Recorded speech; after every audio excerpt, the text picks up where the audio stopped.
અરે સ્વામિનારાયણ અરે સત્સંગી જીવન પ્રકરણ 5 અધ્યાય 24 તારીખ કઈ રહ્યા છે 6 ફેબ્રુઆરી 2024 આપણે આ અધ્યાયને વિશે સદવર્ગાધિરૂપ જે ધર્મ ઉપયોગી રાજનીતિ જે છે રાજાએ જે રાજનીતિનું અમલીકરણ કરવાનું છે એ વિશે જોઈ રહ્યા છે. એમાં કાલે આપણે સામ દાન દંડ ભેદ એ જે ચાર નીતિઓ જે છે તે જોઈ રહ્યા હતા.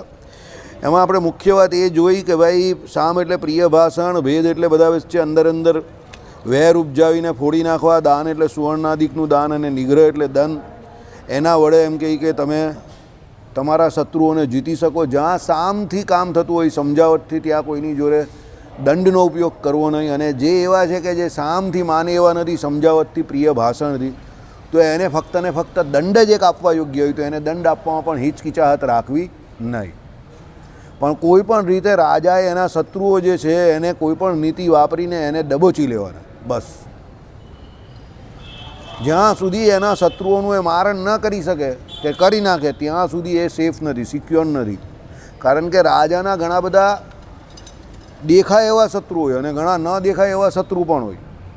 હવે સમજો, ન દેખાય એવા અને દેખાય એવા શત્રુ એ બધા ભેગા કર્યા કરે ને એ બધા ભેગા થઈ જાય એકસાથે તો રાજાને તકલીફ થઈ જાય. એટલે જે દેખાયા હોય એને પહેલાં પૂરા કરી નાખવાના. એટલે જે ના દેખાયા હોય એ ગમે ત્યારે પ્રત્યક્ષપણે આવે સામે તો ત્યારે રાજાને તકલીફ ન પડે. બરાબર, ચાલો.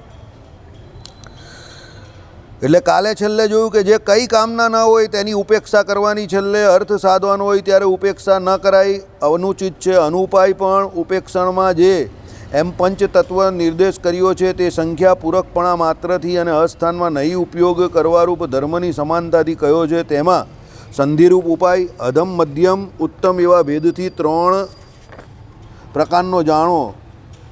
બરાબર, તે કેવી રીતે? તો શત્રુ થકી ભય કરીને કરાતો સંધિ તે અધમ સંધિ કયો. હવે આ બધા ઉપાયો બતાવ્યા બીજા. એ ઉપાયોમાં પહેલો ઉપાય સંધિ છે. કઈ સંધિ? 3 પ્રકારની, ઉત્તમ, મધ્યમ ને અધમ. એમાં શત્રુના ભય કરીને તમે એની જોડે સંધિ કરો એ અધમ સંધિ છે. કારણ કે એમાં તમને કોઈ ફાયદો નથી. તમે ભય કરીને કરો એટલે તમે સંધિના ફળ સ્વરૂપે તમારે સામેવાળાને કંઈ આપવું પડશે. કારણ કે તમે ભય કરીને સંધિ કરેલી છે. સમજો, હમણાં જ ભાગવતજીના એક વક્તાના મોઢેથી સાંભળ્યું કે જ્યારે એમ કહી કે કોઈ પણ પ્રકારનું સમાધાન થાય, એક પક્ષ સત્યના માર્ગે હોય, ધર્મના માર્ગે હોય, અને એક બીજો પક્ષ જે છે તે અધર્મના માર્ગે અને અસત્યના માર્ગે છે. તો જ્યારે એમાં કોમ્પ્રોમાઇઝ એટલે સમાધાન થાય તો સત્ય જ શોષવાનું આવે. અધર્મી લુચ્ચો હોય ને એ તો બધું એનું પ્લાન ઘડીને જ આવ્યું હોય અને પેલાને ફસાવાની જ વાત હોય. એટલે સત્યના માર્ગે તમે જ્યારે હોવ ત્યારે કોઈ પણ પ્રકારનું સમાધાનકારી વલણ ન રાખવું. સમજો, સત્ય જ્યારે સમાધાન કરવા જાય તો એમાં એને નુકસાન થાય. તમને સામેવાળો સંપૂર્ણ રીતે ખોટો જ લાગે તો પછી એની જોડે એ કોઈ રીતે માને નહીં તો પછી તમારે એની જોડે લડવું પડે. ન લડો અને સમાધાનકારી વલણ રાખો તો તમને 100% નુકસાન થાય. બરાબર, એટલે આપણા શાસ્ત્રો એવું કહે છે કે જ્યારે તમે સત્યના પક્ષે હોવ તો તમારે લડવું પડે. એમાં તકલીફ ભલે પડે પણ લડવું જ જોઈએ. નહીં તો તમે કોમ્પ્રોમાઇઝ કે સમાધાન કરો તેમાં 100% તમને નુકસાન છે. સામેવાળો તો ખોટો જ છે એને ખબર છે અને એને તો તમને હેરાન કરવા લંગર નાખેલું છે. તમે એના લંગરમાં આવી ગયા. બરાબર, એટલે આમાં કહ્યું એ પ્રમાણે શત્રુ ભય કરીને કરાતો સંધિ અધમ સંધિ કયો છે. શત્રુએ કરેલા સત્કારથી કરેલો સંધિ મધ્યમ માન્યો છે. ઘણી વખત એવું હોય સામેવાળો શત્રુ હોય તેને પણ લડવું નહીં હોય, તમારે પણ ન લડવું હોય એની જોડે, તો પછી એ સામેથી સન્માનથી તમને બોલાવે તો એ મધ્યમ કયો છે. અને શત્રુએ આપેલા ધનના ગ્રહણથી કરાતો સંધિ ઉત્તમ છે. હવે એ તમને ધન આપે છે એટલે એનો મતલબ એવો છે કે એ ભયમાં છે, એટલે એનાથી તમને લાભ થયો છે તો એ ઉત્તમ છે. એટલે એનો મતલબ એવો છે કે તમે તમારા શત્રુઓ ઉપર હાવી છો. એટલે રાજનીતિમાં બધું જોવું પડે. 2014 પહેલાંનું ભારત અને 2014 પછીનું ભારત, એમાં ફરક છે. અત્યારે પહેલાં આપણે જે કોઈ સંધિ કરતા હતા કે જે કંઈ લડતા નહીં હતા એમાં આપણે ભય હેઠળ હતા કે આપણે લડવું નથી. અત્યારે ઉલટું છે. અત્યારે શત્રુઓ આપણા ભયમાં છે. એટલે આમાં શું કહ્યું કે ધન આપીને પછી તમારે, એટલે તમે સામેવાળા શત્રુ પાસેથી ધન પણ લો છો ને સંધિ કરો છો. એટલે એનો મતલબ એવો છે કે એ ભય હેઠળ છે. બરાબર, ચાલો. તથા અર્થ જય, ધર્મ જય, આસુર જય, એ રીતે જય 3 પ્રકારનો જાણવો. હવે વિજયની વાત આવી, જયની, તો 3 પ્રકારે તમારો વિજય થાય, જય થાય કોઈ પણ જગ્યા પર. એક અર્થ જય, એટલે રૂપિયા પૈસાથી તમને ફાયદો થતો હોય, લાભ થતો હોય, એ અર્થ જય. બીજો આવ્યો ધર્મ જય, જે હમણાં આપણે વાત કરીએ એ પ્રમાણે તમે ધર્મના પક્ષે છો, સત્યના પક્ષે છો, એટલે તમારે યુદ્ધ કરવાનું છે અને જીતવાનું છે, એટલે એ ધર્મ જય છે તમારો. અને ત્રીજો આવ્યો આસુર જય, ભાઈ સામેવાળો આસુરી છે તો તમારે એની જોડે લડવાનું જ છે. કેમ? તમે પરમાત્મા પુરુષોત્તમ નારાયણને માનો છો, ધર્મના પક્ષે છો, તો તમારે જે કોઈ આસુરી તત્વ, જે ધર્મ વિરોધી જે છે, બરાબર, અને બીજાની એમ કહે કે સ્ત્રી છે કે ધન છે કે જમીન છે, એને હડપવાના જ કાયમ માટે ચક્કરમાં છે, તો એની જોડે લડવું જ પડે. સમજો? હા, લડવાની વાત આપણી અને ત્યારની અલગ હતી. રાજા હતા તે એને હણી નાખતા હતા પહેલાં, પણ આપણે અત્યારના કાયદા પ્રમાણે કોઈને હણી ના શકીએ. એટલે મહારાજે શિક્ષાપત્રીમાં શું કહ્યું છે? સ્ત્રી, ધન અને રાજ્યની પ્રાપ્તિ માટે પણ કોઈની હિંસા કરવી નહીં. એટલે આપણે કાયદાની મદદ લઈને લડવું પડે, પણ લડવું પડે 100%. જો તમે ન લડો તો પછી તમારા સમાધાનથી અધર્મ જે છે એને ફાયદો થઈ જશે. એટલે ઇનડાયરેક્ટલી તમે અધર્મને શું કર્યો? સહકાર આપ્યો. એટલે એને શું થશે કે તમને ડબોચી લીધા, એટલે એ બીજા 4-5 બીજાને પણ ડબોચશે. એને એમ કે આ લાભ ધંધાનો ફાયદો છે, આ ફાયદાનો ધંધો છે, એટલે એ બીજાને પણ કરશે. પણ એક જ જગ્યા પર એને મૂકી મળશે તો થોડો ઠંડો પડશે. એટલે એનો મતલબ એવો છે કે આ 3 રીતે જય જોવાય: અર્થ જય, ધર્મ જય અને આસુર જય. એ રીતે જય 3 પ્રકારનો જાણો. તેમાં શત્રુના સૈનિક પ્રધાનોને ધન આપીને તેમને ફોડીને મેળવેલો જય અર્થ જય છે. બધાને ફોડી નાખવાના એટલે અર્થ જય થાય. તમે ફોડીને જીતો એટલે તમે જે પૈસા રોકેલા તે પાછા પૈસા તમને મળવાના છે, કારણ કે તમને જીતીને મળવાના પૈસા. એટલે રાજ્યની ખજવાની જે એની ખજાનો છે તમારે પાસે આવવાનો, પણ એના માટે તમે પહેલાં પૈસા થોડા ઇન્વેસ્ટ કર્યા, એટલે અર્થ જય. બીજું આવ્યું શત્રુ ન જાણે એમ નિદ્રા, મદ, મૂર્છાદી સમયે સંપાદન કરેલો જય જે કહ્યો તે આસુર જય. એટલે શત્રુ જાણતો નથી એ પ્રમાણે ઊંઘમાં ને ઊંઘમાં જેને તમે જીતી લીધો એ આસુરી જય, બરાબર. અને ત્રીજો ધર્મયુદ્ધથી સંપાદેલો જય જે છે તે ધર્મ જય. એટલે તમારે ધર્મયુદ્ધ માટે તમે નીકળી પડ્યા, ભગવાન શ્રી કૃષ્ણએ જેમ શંખ વગાડેલો અને અર્જુનજીને પ્રેરણા આપેલી, એ ધર્મ જય. ભાઈ ધર્મ અને અધર્મની લડાઈ છે ને, તારે યુદ્ધ, ધર્મયુદ્ધ કરવાનું છે, એટલે યુદ્ધથી મેળવેલો છે એમ. એ સીધું યુદ્ધ છે, એટલે એ ધર્મ જય છે.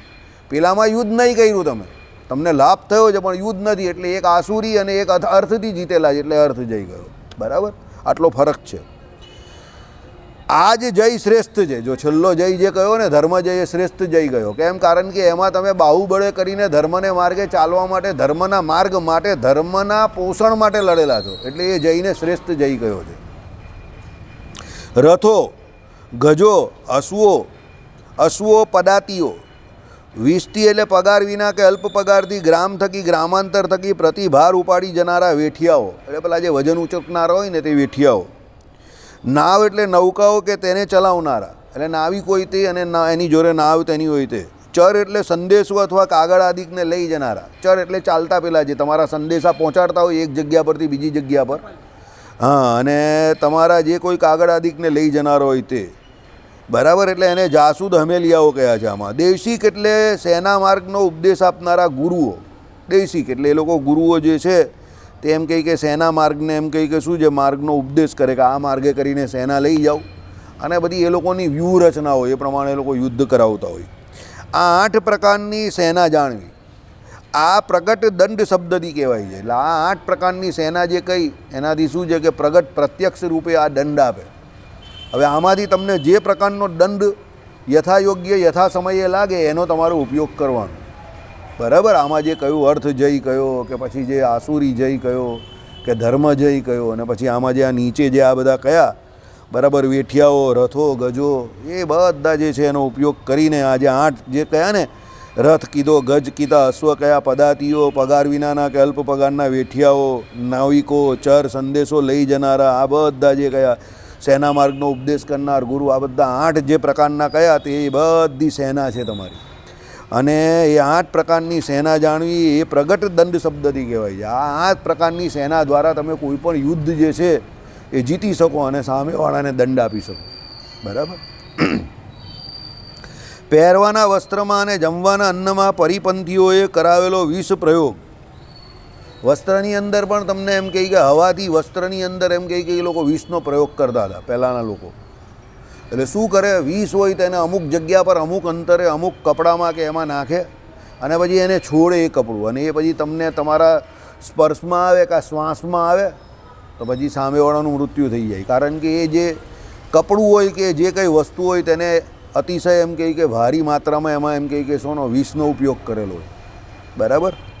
એટલે શું કહ્યું કે ભાઈ વસ્ત્રમાં અથવા જમવાના અન્નમાં, જમવામાં આપે તો તમને ખબર જ હોય જમવાનું એની અંદર નાખી દે, અથવા અને વિપ્ર દ્વારા મંત્રાદિ પ્રયોગથી કરાયેલો અભિચાર, આ 3 પ્રકારનો અપ્રકટ દંડ શેના તેના લક્ષણો વડે જાણવું. એટલે બધા કહે ને કે એ બધી વાત આવું ખોટી છે. બરાબર. કે કંઈ મંત્રાદિ ઉપચાર વડે કોઈ બ્રાહ્મણ કે કોઈ મંત્ર બોલે તો એનાથી એમ કહે કે પેલા મંત્ર જંત્ર તંત્ર કરવાવાળા હોય તેનાથી કંઈ થતું નથી, પણ એ પણ છે, એનાથી પણ થતું હોય. સમજો. બરાબર. અત્યારે પણ એવા લોકો છે, એવા બધા મંત્ર જંત્ર તંત્ર કરવાવાળા. બરાબર. એટલે શું છે કે ભાઈ એ જે છે તે વિપ્ર દ્વારા, એટલે બ્રાહ્મણો એ મંત્રાદિ પ્રયોગથી કરાવે, અને સામેના પક્ષના જે રાજા હોય એને એમ કહે કે ઘણા એવા મંત્ર હોય જેનાથી એને શારીરિક કષ્ટ પહોંચે, માનસિક કષ્ટ પહોંચે, અને ઘણી વખતે તો એનો જાન પણ પ્રાણ પણ લઈ લે એવી પણ વિદ્યાઓ હોય છે. બરાબર. અરે યાગ એવા હોય જ ને, સૂત્રામણી યાગ એ જે યજ્ઞ છે એનાથી એમ કે તમારો શત્રુ જે છે તે મરી જાય. પ્રતિબંધ છે ને એટલા માટે છે, આખી મેન્યુ તેના આધારે છે કે જે અસલ કિતાબ ઉપર પ્રતિબંધ મૂકેલો છે ગવર્મેન્ટ, છતાં વેચે છે ખરી, પણ ઘણી ખરી બધી વસ્તુ જે લુપ્ત થઈ ગઈ છે ખરું એમાં. અહીંયા પેલા પુતળમાં દંડ ફટકારે ને ત્યાં પેલો એ બધી અથર્વ વેદમાં આ બધી એ બતાવેલી છે. તંત્ર વિદ્યા બધી અથર્વ વેદમાં છે. તંત્ર વિદ્યા અને મેલી વિદ્યા બે વિદ્યા અલગ અલગ છે. તંત્ર વિદ્યા ધર્મ સાધનો પર કામની છે, અને મેલી વિદ્યા ફક્ત મારણ માટે છે. એ તમને એમાં શું હોય સમજો. મેલી વિદ્યા છે તે બીજાને કાળું જાદુ, મેલી વિદ્યા મારણ માટે છે, મારણ માટે. અને જે કાળી જે તંત્ર વિદ્યા છે ને એ ભગવાન મેળવવાના કાર્યમાં 90% સાધક છે, પણ એ પ્રમાણેનો પ્રયોગ થવો જોઈએ. એટલે એમ તંત્ર વિદ્યાના રચેતા અને એ શિવજી છે. તો શિવજી એ ભગવાન મેળવવાના કાર્ય માટે રચેલી છે, અને મેલી વિદ્યાના કારક રચનારા શ્રી કૃષ્ણ ભગવાન છે. એને 16 વિદ્યાનો પ્રયોગ મહાભારત કાળમાં કરેલો. એટલે એમાં એવું હા, રકમ એવી રીતે શીખે ભગવાન એનો ઉપયોગ મહાભારતમાં ઘણી જગ્યા કરેલો. હા, શ્રી કૃષ્ણ ભગવાન મેલી વિદ્યા જાણતા હતા. 16 કળા, જે 16 કળા હતી ને એમાંની એક કળા છે. એટલે એ તો રાજા હતા ને, એટલે સામે કોઈ એવો હોય તો એની ઉપર મેલી વિદ્યા કરાવીને પણ એને કરાવતા હતા. શ્રી કૃષ્ણ ભગવાન એટલે બધી રીતે પૂરા, એ તો ભગવાન હતા. તંત્ર વિદ્યા જે છે એમાં શું છે, શિવ પુરાણમાં એક આખી વાર્તા આવે છે કે અથર્વવેદ જે છે એને વેદ તરીકે ઘણા લોકો પહેલાં માનતા નહીં હતા. એટલે એને વેદ તરીકે પૂરેપૂરી એની શું નિષ્ઠાની પ્રાપ્ત થયેલી, માન્યતા પ્રાપ્ત નહીં થયેલી. પછી ભગવાન શિવ પાસે બધા ગયા, અને ભગવાન શિવને કારણે પછી જે કોઈ મોટા મોટા ઋષિઓને આ બધા હતા તેમણે એમ કહે કે એ અથર્વવેદ જે છે એને ચોથા વેદ તરીકે માન્યતા અપાવી. એટલે ભગવાન શિવે અપાવી. હવે એને માન્યતા એટલે જ નહીં મળતી હતી કે એમાં બધી તંત્ર વિદ્યાઓ હતી અથર્વવેદને વિશે, અને એ તંત્ર વિદ્યાઓ બધી રચેલી શિવ ના, એટલે એ રચેલી બધી શિવજીએ, એટલે એમાં ના પાડતા હતા ઘણા કે એ શિવજીએ પાછળથી રચેલી છે, એટલે ઓરિજિનલી વેદ આને ન કહેવાય એમ. તો પછી ભગવાન શિવજીએ એને માન્યતા અપાવેલી, અને એને આજે ચોથા વેદ તરીકે આપણે ત્યાં માનવામાં આવે છે. એટલે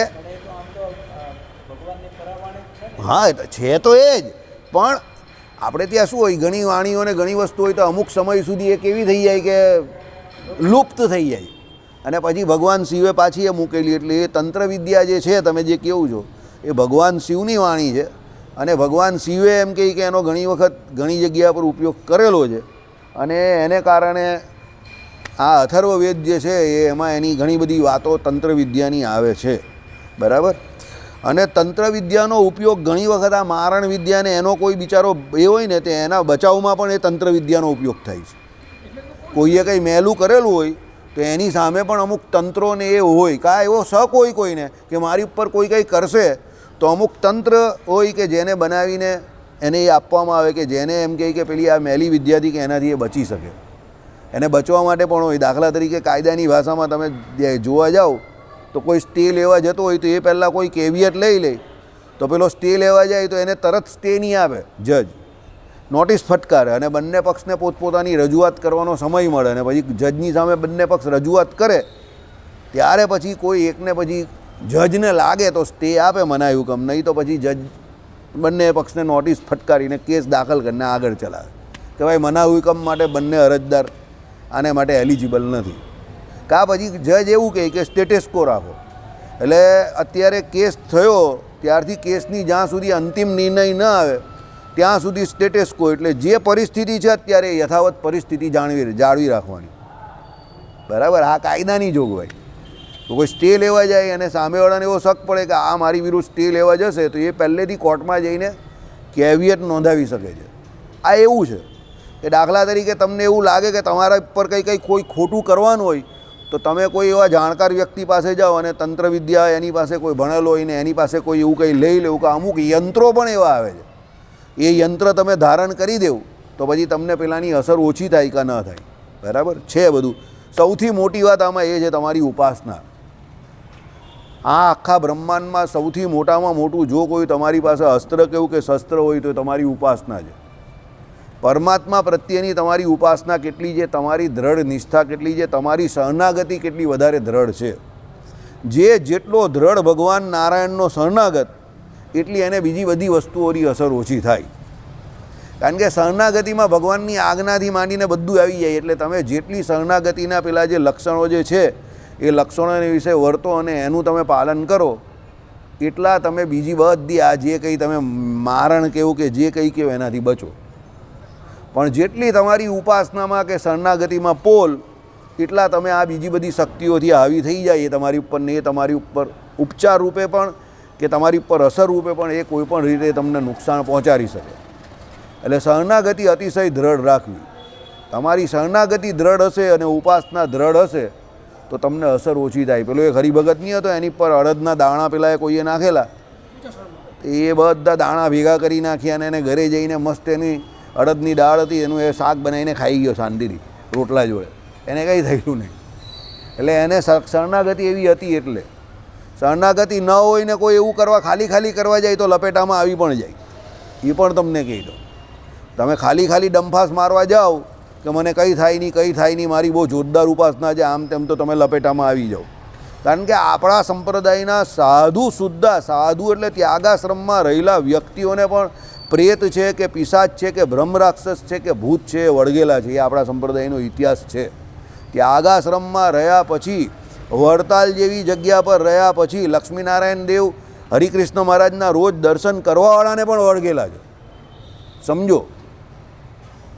એટલે તમે એમ કહેતા હો કે ભાઈ દર્શન કરતા હોય ને ત્યાગી હોય ને પછી ન થાય, તો ત્યાગી તો હવે ભગવાનનું જ ભજન કરતો હોય. તો જો એને પણ થયું હોય એવું તો પછી બીજાની તો કાં કંઈ વાત કરવી. ગ્રહસ્થના ઘરમાં કેટલા ધર્મ અને કયા ધર્મ અને કેવા પડાય છે એના વિશે મારે કંઈ વધારે ચર્ચા કરવી નથી કેમેરા પર. બરાબર.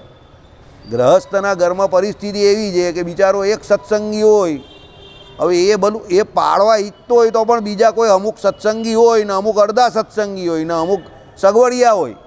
હવે એ એટલા ધર્મ નિયમ જ ના પાડતા હોય તો પછી કાંઈ એની શરણાગતિ થવાની. સમજો. એના ધર્મ નિયમમાં છેદ હોય અને એના ઘરમાં જે કોઈ ધર્મોનું પાલન થવું જોઈએ એ પરિપૂર્ણ રીતે થતું જ ન હોય તો એની શરણાગતિમાં એમાં એટલો ઉણપ જ રહી જાય. અને પછી એ ખોટી દાદાગીરી કરવા જાય કોઈ જગ્યા પર તો લપેટામાં આવી જાય. સમજી ગયા. કારણ કે જો આવા સાધુઓ આવી ગયા હોય તો બીજાની તો કાં વાત કરવી. અને એ પાછા બચવા માટે સારંગપુર ગયા અને સારંગપુરથી પછી એમને સિદ્ધેશ્વર મહાદેવની સેવામાં મોકલેલા. કારણ કે બ્રહ્મ રાક્ષસ વળગેલા એ લોકોને, કાલ ભૈરવ વળગેલો એકને. તો કાલ ભૈરવ કોનો ગણ છે? તો શિવજીનો ગણ. તો સિદ્ધેશ્વર મહાદેવની સેવા કરવા ગયા અને વરસ 2 વર્ષ સેવા કરી અને પછી અત્યારે કંઈ લાઈન પર આવ્યા અને શાંત થયા. અને આ વ્યક્તિઓને અમે એ લોકો અવડાવડા નાના હતા ત્યારના ઓળખીએ છીએ. આ કંઈ કોઈના કાનેથી સાંભળેલી વાત નથી, આ જોયેલી વાત છે. બરાબર. એટલે કહેવાનું તાત્પર્ય એવું છે કે એ દુનિયા પણ છે. એટલે આવું કોઈ જગ્યા પર આવે ને તમે કહો 21મી સદી ચાલે અને લોકો કમ્પ્યુટર યુગમાં પહોંચી ગયા અને લોકો ચાંદ સુધી પહોંચી ગયા અને આ લોકો હજુ બધું આ બધી વાત કાં કરે છે? મંત્ર છે ને તંત્ર છે ને જંત્ર છે ને ભૂત છે ને પ્રેત છે ને પિશાચ છે ને બ્રહ્મ રાક્ષસ છે. અરે ભાઈ, એ બધાની યોની છે અને અત્યારે હયાતમાં જ છે. અને આ દુનિયામાં જ છે, બરાબર? દુનિયામાં બધું જ છે, સારું પણ છે, ખરાબ પણ છે, શાસ્ત્રોમાં લખેલું એ બધું જ છે, પણ પ્રત્યક્ષ રૂપે આપણે જ્યારે દેખાતું નથી એટલે આપણે એનો ભરોસો ન થાય. પણ ઘણી વસ્તુ એવી હોય કે તમે જ્યારે એવા વ્યક્તિઓને જોવો આમ નોર્મલ હોય, અને જ્યારે એની ઉપર એ ઉપદ્રવ થાય ત્યારે તમે એને જોવો ત્યારે તમને ખબર પડે કે ના, આવું કેમ આને થયું, બરાબર? એટલે એ ભલભલાને થાય, અને એમાં જ તમારી ઉપાસના હોય એનું ચેકિંગ થાય. અને ઘણી વખત તો ઉપાસના તમારી દ્રઢ હોય, પણ તમે રસ્તામાં કંઈ અશુદ્ધિકરણ કે અપવિત્રતા કંઈ પગમાં કે હાથમાં કંઈ લાગી ગઈ, અને કંઈ તમે જ્યારે લઘુશંકા કે ગુરુશંકા કરવા ગયા અને એમાં પછી કંઈક એવું થઈ ગયું ને એમાં પણ તમને કંઈક હેરાન કરી નાખે કે વળગી જાય, તો ત્યારે પણ હેરાન કરે. એટલે કોઈ પણ વસ્તુ કે કોઈ પણ વ્યક્તિને કે કોઈની પણ ઉપેક્ષા ન કરવી કે અવગણવું નહીં. અને યાદ રાખજો, હંમેશા પોતે પોતાની જાતનું કાયમ આ પ્રમાણે કસોટી કે ટેસ્ટિંગ કરવા ન જવું. તમને એમ કહું હું બહુ મોટો ભગત છું ને હું કંઈક કરી નાખું ને મને કંઈ થવાનું નથી ને આમને તેમ એવું કરવા ન જતા. જે અહીંયા હનુમાનજીને ગાળ દેતા હતા ને એ જ હનુમાનજીને ત્યાં હનુમાનજીના દરબારમાં અહીંયા જ એમના દીકરા દીકરીને લઈને આવતા હતા. મેં જ જોયેલા છે. એ લોકો હનુમાનજીને પહેલાં ગાળ દેતા હતા કે એ હનુમાનજી તો આમ છે ને તેમ છે, એની પાસે શું જવાનું. એના દીકરા દીકરીના પ્રોબ્લેમ લઈને એ લોકો જ અહીંયા આવતા હતા અને સારંગપુર પણ જતા હતા. સમજી ગયા? એટલે કોઈ પણ રીતે કોઈ પણ પ્રકારે તમારી ભક્તિનો કે ઉપાસનાનો કોઈ કાળે અહંકાર ન કરતા કે સર્વોપરીના ઉપાસક છીએ ને અમે તો બહુ જાણીએ છીએ ને અમારા સિવાય બીજું આમ ને તેમ ને કંઈ થતું નથી ને ફલાણું ને ઢીમકું ને. બોલવાથી કંઈ થતું નથી, પણ જે દિવસે હકીકતમાં કંઈ થશે ને તે દિવસે પછી મા બેન ભાઈ બધા યાદ આવી જશે, બાપા યાદ આવી જશે. ભલા ભગવાન રામે હનુમાનજીને વંદન કર્યા અને રામે હનુમાનજી આમ આશીર્વાદ આપ્યો ભગવાનને. એ ફોટો વિડીયો ઉતારીને લાવ્યો છું. એક નાનું મંદિર છે, નાનું સરસ રીતે છે મઢેલું, એનો વિડીયો ઉતારી લીધો. હવે એમાં રામના ચરણ બતાવું, ચરણ પણ છે. હવે જો ભગવાન રામ ક્યારેક કોઈ કાર્યસર હનુમાનજીનું વંદન કરતા હોય તો મારી તમારી શું હશે? એટલે એમાં એવું છે, એ તો ભગવાને એમને જે કાર્ય માટે નિમેલા છે ને તે કાર્યમાં એ નિપુણ છે, એટલે ભગવાને કહ્યું કે ચાલો તમે અમારું કામ કરી નાખ્યું, એટલે ભગવાન એમ પગે લાગેલા હોય. ત્યારે ભગવાન ભક્ત ભાવ તો રહે છે, પણ ભગવાનનું કામ, દાખલા તરીકે આપણા સ્વામિનારાયણ ભગવાન તો ધર્મકુંડના કુળદેવતા કોણ? તો હનુમાનજી. તો જ્યારે ભગવાન શ્રી હરિ અહીંયા મનુષ્ય રૂપે વર્તતા હોય અને એમને દાખલા તરીકે કોઈ યજ્ઞ યાગાદી કરાવવું હોય તો એમના કુળદેવતાની પૂજા કરવાની હોય તો એ પણ હનુમાનજીની કરે જ નથી. ત્યારે ભલે પ્રગટ ભગવાન છે કે પુરુષોત્તમ નારાયણ છે, રામચંદ્ર ભગવાન પણ જ્યારે કરતા હતા લગ્ન પ્રસંગ હોય કે કંઈ પણ હોય તો પહેલાં ગણેશજીની પૂજા એ પણ કરતા જ હતા ને, કારણ કે ગણેશ ભગવાન નાના હતા ત્યાંના ઘરમાં ગણપતિ દાદા એને આમ હા પગે લાગીને. અરે બધાને આ અયોધ્યામાં જે મંદિરો છે ને ત્યાં પેલા એક અમને સાધુ મળેલા, તે કહેતા હતા તમારા ભગવાન આ બધા મંદિરે અમારા આવતા હતા, અને એ બધા મંદિરોના દર્શન કરાવેલા અમને કે આ બધી જગ્યા પર તમારા ભગવાન આવતા હતા. અને બધા બહુ અમુક મંદિરો તો જીર્ણ થઈ ગયા છે, અમુક તો બહુ નાના નાના મંદિર છે, બધા દેવી દેવતાઓના બધા મંદિર. સરયુ સુધી ભગવાન સ્નાન કરીને જતા હતા અને સરયુથી આવતા આવતા બધે દર્શન કરીને ભગવાન હનુમાન ઘડીએ બધે ડેલી જતા હતા. એટલે એનાથી કંઈ ઉપાસનાનો ભંગ નહીં થઈ જતો. એ તો બધા અક્કલ વગરના લોકો છે, આમ કર્યું ને તેમ થયું ને ફલાણું. બધાનો એક્ઝિસ્ટન્સ છે આ દુનિયામાં. એ તો જે દિવસે કંઈ થાય ત્યારે ખબર પડે. બરાબર? ચાલો. એ જગ્યા પર કેવું છે, તમે કોઈ પણ વરદાન માંગો ને વંદન કરો તો માંગો એ વરદાન હનુમાનજી આપે. એટલે હનુમાનજીનો હાથ આ રીતે ઊભો છે અને એનું નામ પણ વરદાન. હા, એ ફોટો આવે છે ટીવીમાં, એ ફોટો પણ આવે છે. આમ કરીને હનુમાનજીનો ફોટો છે. હનુમાનજીનો આશીર્વાદ જે થયું એને શરણે જાય અને આશીર્વાદ માંગે એને આશીર્વાદ હનુમાનજી ક્યારે આપે? ત્યારે પગ્યા લાગે છે. એ રામને આશીર્વાદ ભગવાન આપે, હનુમાનજી આપે. તો આપે ને મહારાજજી. હું એનો વિડીયો ઉતારી લાવ્યો. અરે તમે આપણે ભક્ત ચિંતામણીમાં નથી?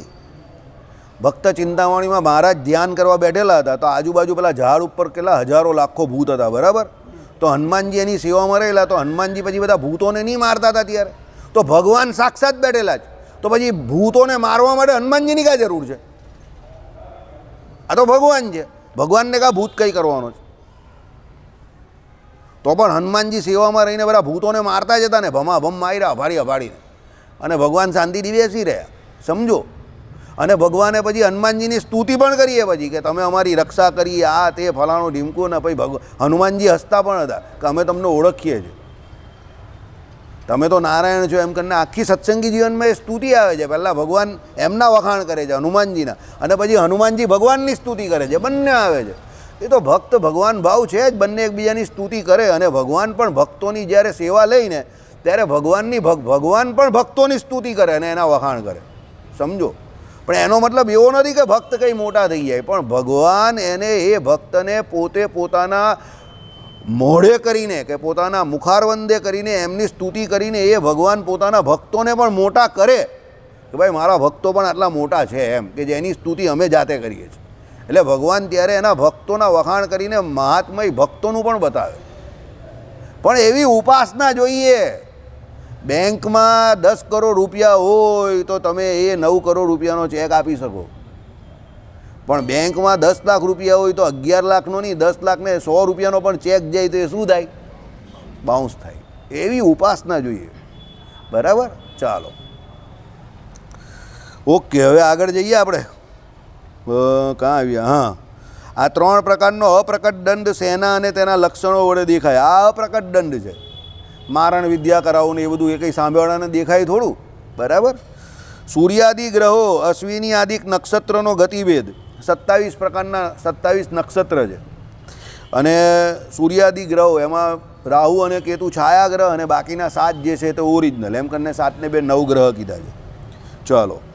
અશ્વિની આદિક નક્ષત્રનો ગતિભેદ એટલે બધા નક્ષત્રોની પોતપોતાની જે ગતિ છે તે, તથા માર્ગોનો જે ગુણભેદ, બધાના જે માર્ગ છે બધાના ગુણો અલગ અલગ છે, તથા ભૂમિનો જે ગુણભેદ, બધી ભૂમિઓનો પણ અલગ અલગ ભેદ આવે છે. તે સર્વેને રાજા જાણે. આ બધા રાજાએ જાણવાના છે. મંત્રો અને યંત્રો વડે પોતાના રક્ષણને તથા યુદ્ધ પ્રકારને જાણે. જો આવ્યું ને મંત્રો અને યંત્રો. બરાબર. પહેલાંના સમયમાં પણ યંત્રો આવતા હતા અને મંત્રો પણ આવતા હતા, સમજો. અને ઘણી વખત રાજા મંત્રો દ્વારા નાનપણથી શીખી જાય એ પ્રમાણે, અને ઘણા યંત્રો હોય તે પણ એ લોકોના ગુરુઓ એમને ધારણ કરાવતા હતા. 2 પ્રકારના યંત્રો આવે. એક યંત્ર એવો હોય કે યુદ્ધમાં ડાયરેક્ટ એ લોકોને કામમાં આવે, શત્રુ સેના ઉપર હુમલો કરવા માટે. અને એક યંત્ર એવો હોય કે જે એ લોકોએ ધારેલા હોય, રાજાએ પોતે, સમજો. અત્યારે તો 2 યંત્ર પહેલાંને ખબર. એક તો શ્રી યંત્ર, લક્ષ્મી જોઈએ ને એટલે દુકાનમાં શ્રી યંત્ર મૂકી દે, એની આગળ પેલાની નસ જ નહીં પહોંચે. એકલું શ્રી યંત્ર નથી આવતું ભાઈ, ઘણા બધા પ્રકારના યંત્રો આવે છે. બરાબર, ચાલો. પછી એ રક્ષણને અને યુદ્ધ પ્રકારને જાણે. હવે જો આવશે. તથા ગરુડાકૃતિ વ્યૂ. જો આ બધા યુદ્ધના વ્યૂ કયા? ગરુડાકારનો આખી આકૃતિ બનાવીને વ્યૂ બનાવવાનો યુદ્ધને વિશે તે. મકરાકાર વ્યૂ.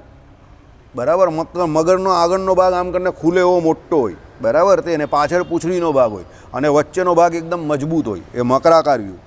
કૌચ પક્ષીયાકૃતિ વ્યૂ. કૌચ નામનું પક્ષી જે રામાયણના પહેલાં શરૂઆતમાં આવે છે ને, બરાબર, કૌચ નામના પક્ષીની વાત, અને એની ને પછી પેલા એ પારધી એને એની પત્નીને મારી નાખીને પછી દુઃખી થઈ ગયા આપણા વાલ્મીકી ઋષિને. પછી એમણે આખી પહેલી કહાની એ લખી. હે, હા, વ્યૂ તો મહાભારતમાં બતાવેલા છે ને આચાર્ય, બધા રૂચોયું મહાભારતમાં છે. આ ચક્રાકાર વ્યૂ. બરાબર, ચક્ર આકારનો આખો વ્યૂ બનાવે તે. બરાબર. સૂચિ નામનું એટલે મુખ ભાગમાં સોય જેવું અતિ તીક્ષ્ણ હોવાથી, અને એટલે સૂચિ નામનું એટલે વ્યૂ. મહત એટલે મુખ ભાગમાં મોટું હોવાથી નામનો વ્યૂ. વજ્રાકાર વ્યૂ એટલે સર્વતોભદ્ર મંડળ આકાર વ્યૂ. એટલે આપણે સર્વતોભદ્ર મંડળ પેલું આખું નથી આપણે સત્સંગી જીવનમાં આગળ બધા દેવતાઓનું ને એ બધું નહીં કરતા ને, એની વચ્ચે એમ કહે કે ભગવાન વાસુદેવની મૂર્તિ પછી પેલા નીચે પેલો કળશ મૂકે ને એની ઉપર પેલું એ મૂકે, પાન મૂકે ને એની ઉપર પેલું નાળિયેર મૂકે, અને એ સર્વતોભદ્ર મંદિર કરે બધાની વચ્ચે. એમ કે ભગવાન નારાયણની સ્થાપના કરે. આવે છે ને, આપણે આમાં લખેલું છે ઘણી વખત. ચાલો. અર્ધચંદ્રાકાર વ્યૂ. અર્ધચંદ્ર હોય ને એવો આખો વ્યૂ બનાવે તે. સટ્ટાકાર એટલે ગાળા જેવો વ્યૂ.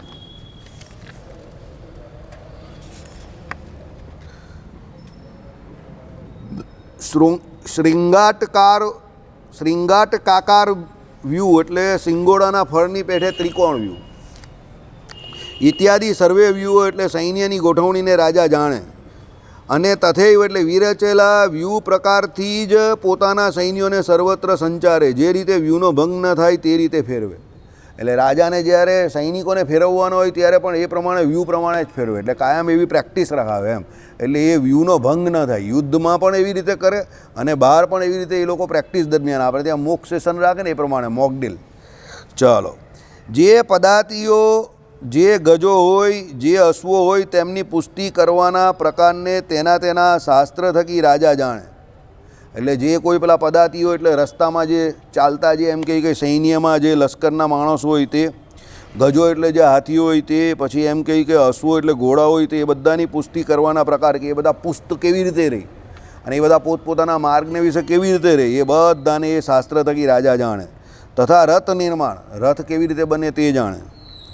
પછી એમ કહી કે પ્રકાર, પછી આયુધ નિર્માણ પ્રકારને યથાલક્ષણ શાસ્ત્ર થકી રાજા જાણે. એટલે આયુધ કેવી રીતે બને તે, કારણ કે આયુધ બધા એમ કહે કે ઘણા આયુધ એવા હોય કે આ બધા જંગલના જે પેલા લાકડાને હોય ને એમાંથી લોકો ઘસાઈને પણ બનાવે. પહેલાં તો બધા એવી રીતે બનતા હતા ને, અત્યારના જેવું થોડું હતું. એટલે જંગલમાંથી અમુક જે હોય તેમાંથી બનાવતા હતા. બરાબર. ચાલો, વનસ્પતિઓ એના લાકડાને એમાંથી. તથા ઉત્પાત આદિકનું લક્ષણ, તેના પ્રશમનનો ઉપાય, સૈન્યનો પ્રોત્સાહન વિધિ, સૈન્યના પરીક્ષણનો વિધિ, શત્રુ મિત્ર ઉદાસીન લક્ષણનો ભેદ, દૂતોના લક્ષણને શાસ્ત્ર થકી જાણે. નરેન્દ્ર મોદી અત્યારે છે ને આ બધા લક્ષણો ધરાવે. હા, બધા આ જો ડિફેન્સ સેક્ટર આપણું નબળું હતું તો બધી કેટલી બધી અહીંયા ઇન્ડિયામાં હવે આપણા લેટેસ્ટ યુદ્ધ ટેકનોલોજીના બધું આવી. ટેકનોલોજીને લાવ્યા અને શસ્ત્રો બનાવે છે. આ બજેટમાં 25% બજેટ એનું વધી ગયું.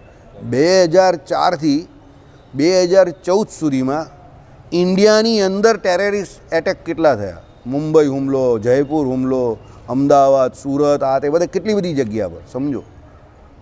2004થી 14 અને 2014થી 2024માં ઇન્ડિયાની અંદર એટેક કેટલા થાય એ તમે જુઓ.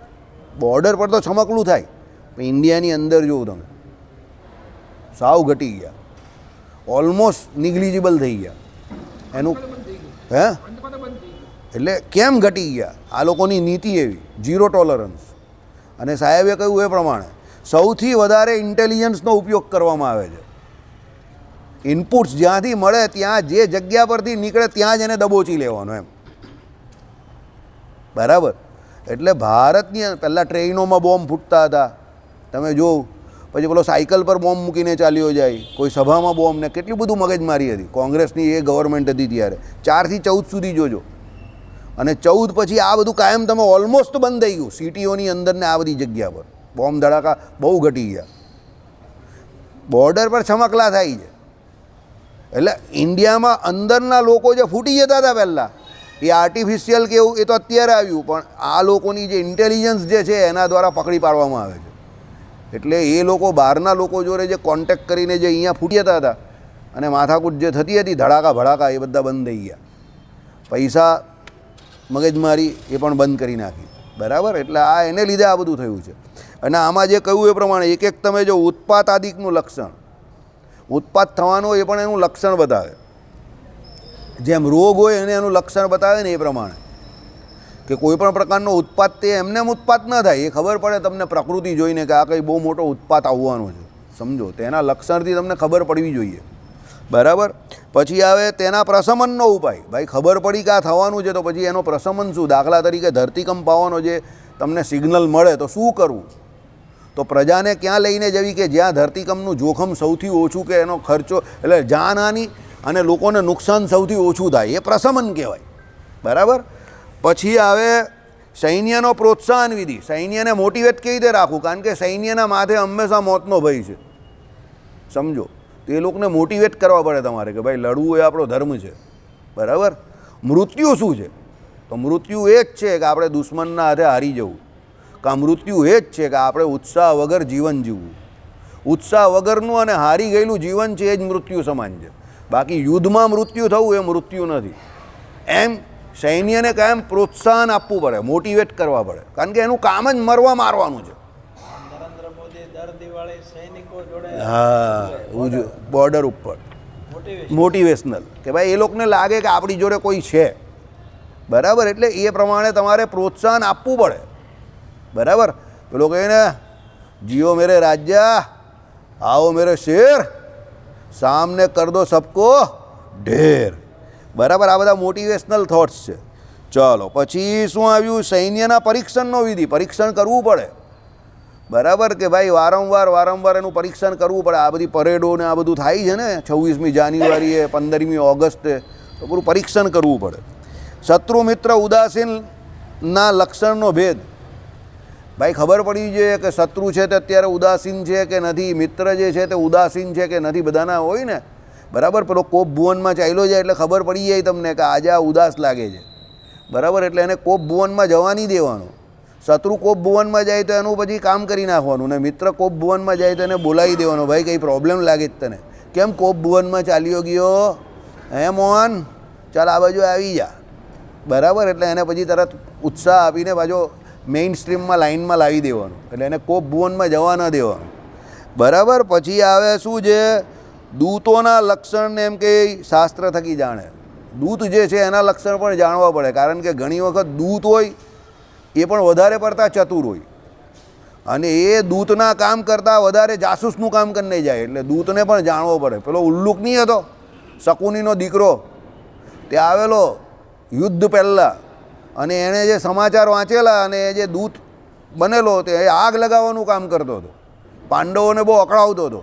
પછી ભગવાન શ્રી કૃષ્ણએ કહ્યું કે આ શકુનીનો દીકરો છે, આનો બાપો જે છે તે કૂટનીતિનો જાણકાર છે, એટલે એ તમને અહીંયા શું કરવા આવેલો છે? ઉશ્કેરવા આવેલો છે. પણ તમારે ઉશ્કેરાવાનું નથી, તમારો ઝઘડો એની જોડે નથી, એ દૂત છે, એ એનું કામ કરવા આવેલો છે, અને એ તમને ઉશ્કેરવા જ આવેલો છે. તમારે ઉશ્કેરાટ અહીંયા નહીં કરવાનો એની સામે, તમારે તમારો જે ઉશ્કેરાટ છે તે ક્યાં કાઢવાનો છે?